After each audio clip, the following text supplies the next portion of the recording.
Hello dear students, welcome to my YouTube channel Accounts Acharya.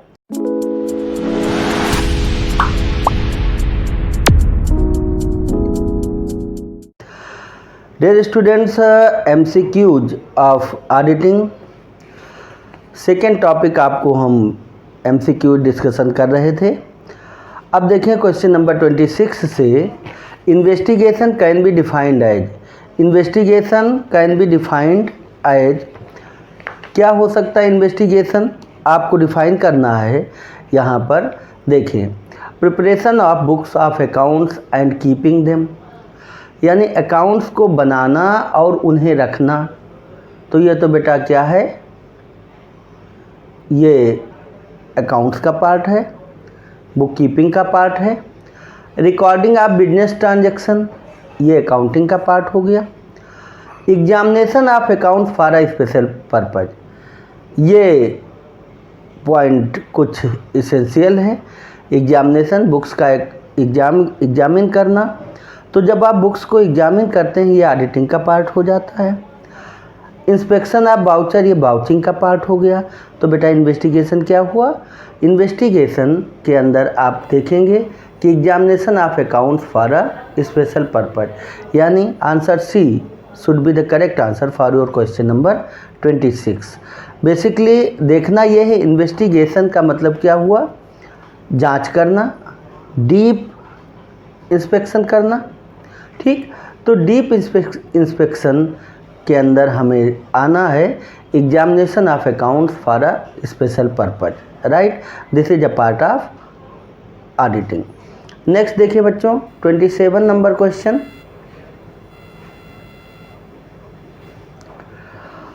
As to the opinion of small firms.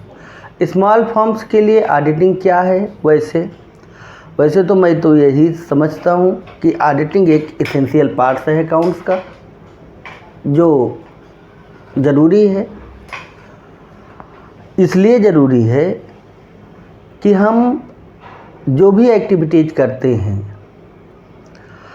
इस पर केवल self को satisfy नहीं करना होता, बल्कि we want to satisfy all of the persons who are related to my business, जो हमारे बिजनेस से रिलेटेड होते हैं, जो हमारे एक्सटर्नल फैक्टर्स होते हैं.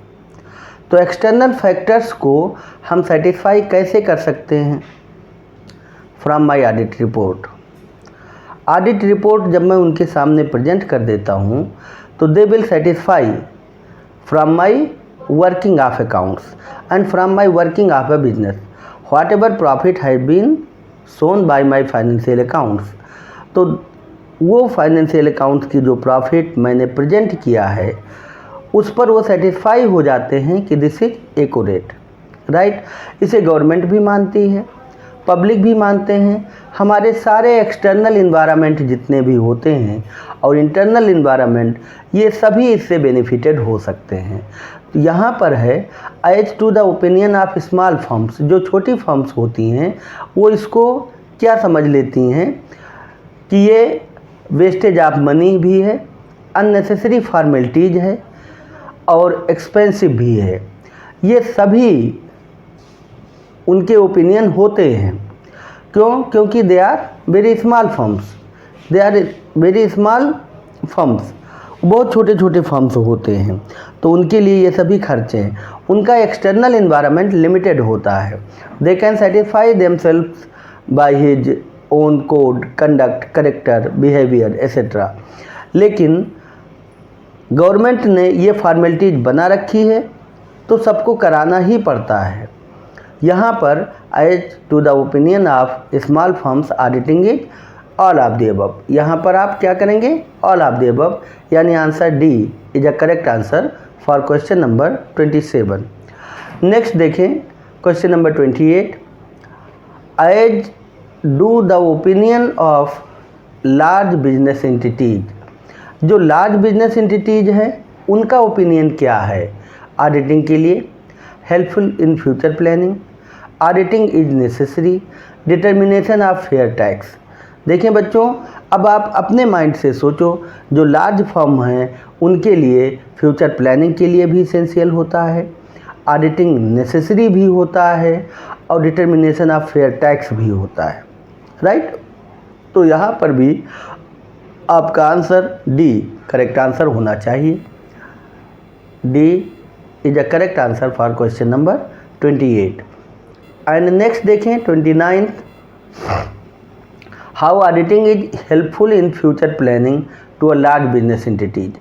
अभी आपको पीछे 28 क्वेश्चन नंबर में आपको बताया था कि हेल्पफुल इन फ्यूचर प्लानिंग होता है, यहाँ पर पूछ रहा है कैसे होता है, how it is helpful in future planning. तो देखें, it inspects the record and manage the firm. ना, फर्म को मैनेज तो नहीं करता, रिकॉर्ड को इंस्पेक्शन जरूर करता है, right. It inspects the past record and give the true and fair view. ये ऑप्शन आपका सही हो सकता है। अभी देखिए, इससे भी अच्छा कोई आंसर है क्या? It involve the summarising of data. नहीं, ये तो अकाउंट का पार्ट है। None of the above. It means कि answer B should be the correct answer for question number 29।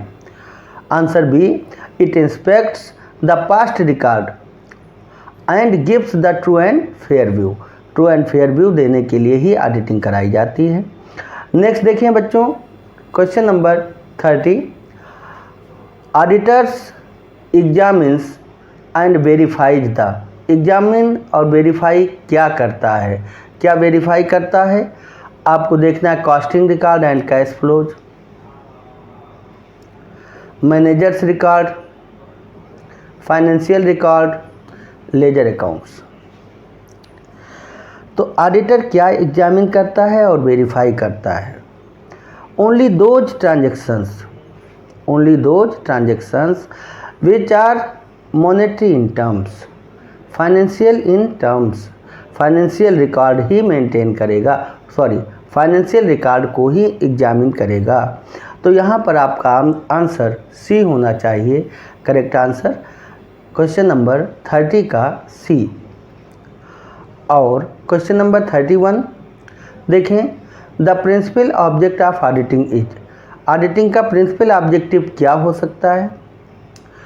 To exhibit the true and fair view of the state of affairs of the undertaking. बिल्कुल सही, यही होना भी चाहिए। लेकिन फिर भी आप बी सी डी भी देखें, क्या है? Managing the firm. नहीं, ये तो मैनेजर का काम है। प्रिवेंशन ऑफ फ्रॉड्स को रोकना काम ऑडिटर का नहीं होता, फ्रॉड को बताना होता है कि यहाँ पर फ्रॉड किया गया है, उसे अपने रिपोर्ट में मेंशन कर देना चाहिए। रेक्टिफिकेशन भी इसका काम नहीं, अकाउंटेंट का होता है। तो आपका answer A is a correct answer for question number 31। Next देखें बच्चों 32, verification of annual statement is. अब आप बताएं क्या हो सकता है एनुअल स्टेटमेंट? सब्सिडियरी ऑब्जेक्टिव है, सेकेंडरी ऑब्जेक्टिव है, प्राइमरी है या प्राइवेट ऑब्जेक्टिव है? तो आप इस क्वेश्चन नंबर 32 का कौन सा ऑब्जेक्ट होना चाहिए? प्राइमरी ऑब्जेक्ट है। Verification of annual statement is a primary object. It means question number 32 का option number C should be the correct answer for this question. And 33, to render suggestions to the manager is. To render suggestion to the manager is dash object of the auditor. Auditor का क्या objective हो सकता है suggestions को देने का?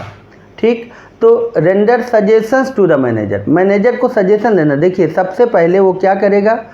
आपकी errors को, फ्रॉड्स को, मिस्टेक्स को फाइंड आउट कर देगा। उसके बाद यानी secondary objective, secondary objective auditor का हो गया, मैनेजर को सजेस्ट कर दे कि आपने ये गलत किया है, ऐसा नहीं करना चाहिए था, राइट। लेकिन अपनी रिपोर्ट नहीं चेंज करेगा वो। अपनी रिपोर्ट में अगर उनको कोई भी क्वालिफिकेशंस मिली है तो उसे क्वालिफाइड रिपोर्ट उसे प्रिपेयर कर देना चाहिए, राइट। यानी answer number A, option number A should be the correct answer for question number 33। Next देखिए बच्चों 34 question number, protection from evasion of tax is. Evasion of tax से बचाव के लिए क्या करना चाहिए? कौन सा ऑब्जेक्टिव है? 34 का कौन सा ऑब्जेक्टिव है? टैक्स इवेजन के लिए object of the account, object of the auditor क्या होना चाहिए? This is one of social object of auditing. क्या है ये?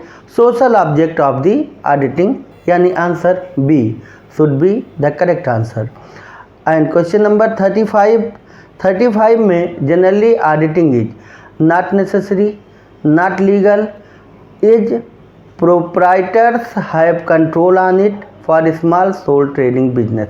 अब देखिए बच्चों, जो स्मॉल सोल ट्रेडिंग बिजनेस है, ये बच्चों थोड़ा सा मिसस्पेल्ट हो गया है, इसे सही कर लें। Sole, generally auditing is dash for small sole trading business. Sole trading business यानी कि एकाकी व्यापार, इंडिविजुअल जो अपना बिजनेस कर रहे हैं उनके लिए क्या होना चाहिए? तो it proprietor have control on it. इसमें क्या है? प्रोप्राइटर का कंट्रोल होता है ट्रेडिंग बिजनेस पर। तो जनरली जो ऑडिटिंग होती है उस पर प्रोप्राइटर का कंट्रोल होता है, क्योंकि बहुत छोटी बिजनेस होती है उनकी और प्रोप्राइटरशिप पर ही डिपेंड करता है। इसलिए answer C should be the correct option for question number 35। 36 देखें, auditing is mandatory for. Auditing किसके लिए मैंडेटरी है? आपको देखना है ऑडिटिंग किसके लिए मैंडेटरी है? रिलीजियस ट्रस्ट के लिए, पब्लिक कंपनीज के लिए, जॉइंट स्टॉकर्स, सबके लिए। सबके लिए क्या है? मैंडेटरी है, इनको हर हालत में कराना ही पड़ता है। तो D is a correct answer for question number 36। 37 में देखें, when a firm chooses to do और did it will be treated as. अब आप देखिए, जब फर्म ये चूज करती है, सेलेक्ट करती है कि इसे करें या ना करें, तो इसको क्या कहते हैं? Did it will be treated as, तो इसको हम क्या कहेंगे? यानी कि आप इसे वॉलंटरी ऑडिट कहेंगे, जब हमें करना भी है और नहीं भी करना है। तो ये हमारी स्वेच्छा पर डिपेंड करता है।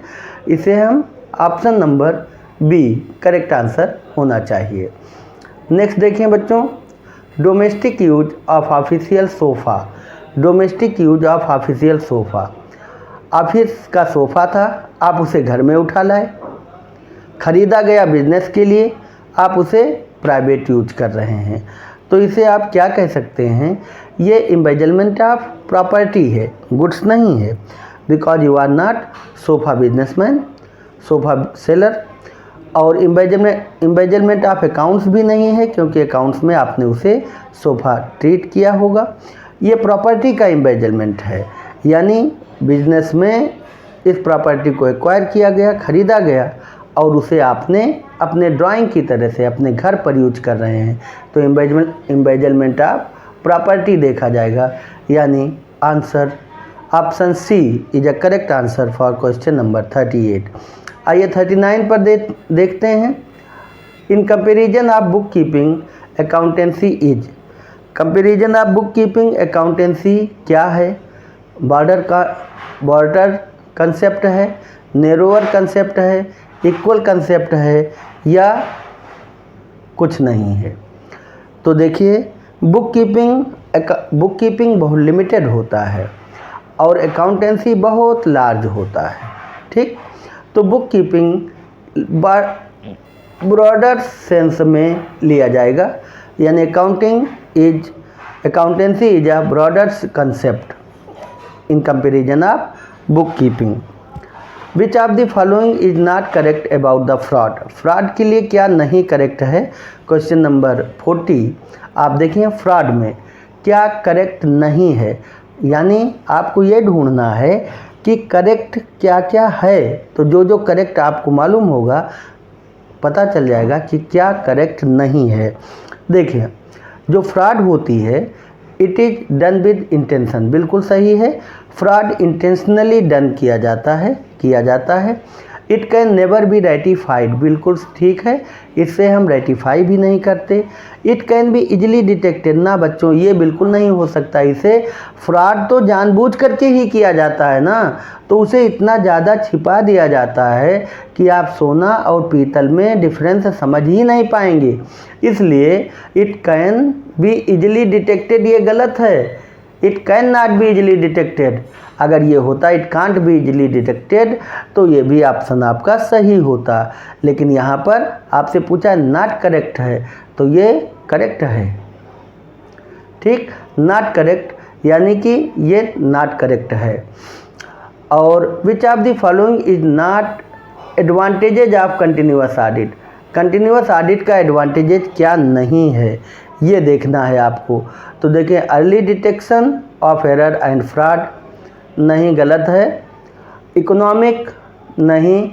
Intensive checking of books of, हाँ बिल्कुल ये ठीक है, यानी कि 41 का बी, 41 का आपका ऑप्शन होना चाहिए बी, ये इकोनॉमिक होता है। Which of the following is not an advantages of continuous audit, continuous audit का एडवांटेजेज क्या नहीं है, तो देखो इकोनॉमिक नहीं है, महंगा होता है, इसमें हमें पैसा देना पड़ता है, खर्चा लगता है, तो आपका ऑप्शन बी करेक्ट आंसर होना चाहिए। अब देखिए question number 42, which of the following is not an advantages of auditing. ऊपर कंटिन्यूअस ऑडिट की बात की जा रही थी, यहाँ पर ऑडिटिंग की बात की जा रही है। तो 42 में helps in getting loan, auditing बिल्कुल ठीक कह रहा है, helps in getting loan. Reduce cost burden, reduce cost burden आपसे पूछ रहा है कि not an advantages of auditing, तो ऑडिटिंग कॉस्ट बर्डन को कम नहीं करती है, कह रही कम कर रहा है ना, कॉस्ट बर्डन को बढ़ा देती है, क्योंकि कोई भी ऑडिटर आएगा तो वो भी पैसा ले करके जाएगा। तो यहाँ पर आपका ऑप्शन बी गलत है। और provide satisfaction to the owner, ये ठीक है। डिटेक्ट फ्रॉड एंड एरर, ये भी ठीक है, यानी कि बी ऑप्शन रिलेवेंट नहीं है।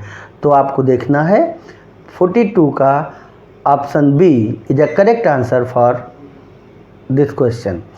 नेक्स्ट देखें 43, auditing is useful, auditing useful है किसके लिए, to detect fraud and errors, बिल्कुल ठीक है। To increase goodwill to the concern, ये भी बिल्कुल ठीक है। To increase efficiency of the worker, ये भी ठीक है, यानी auditing is useful for all of the above, all of these, यानी ऑप्शन आपका डी करेक्ट आंसर होगा। Auditing beneficial to the interest of, auditing beneficial किसके लिए है, अभी आपको हमने बताया, ये इंटरनल इन्वायरमेंट्स और एक्सटर्नल इन्वायरमेंट सभी के लिए बेनिफिशियल होता है। ओनर इंटरनल है, इन्वेस्टर एक्सटर्नल है, क्रेडिटर्स एक्सटर्नल है, तो ऑल ऑफ द अबव। यहाँ पर क्या ऑप्शन होना चाहिए बच्चों, ऑल ऑफ द अबव, यानी auditing beneficial to the interest of all of the above, owners के लिए भी, इन्वेस्टर्स के लिए भी और क्रेडिटर्स के लिए भी। नेक्स्ट देखिए बच्चों 45 नंबर क्वेश्चन है आपका, which of the following is a object of showing off profit more than actual. Which of the following object of showing off profit more than actual, actual से ज़्यादा profit show करने का क्या कारण हो सकता है। आप देखें, to show off their exaggerated efficiency, to enhance the prestige and status of the company, to convert black money into the white, all of the above।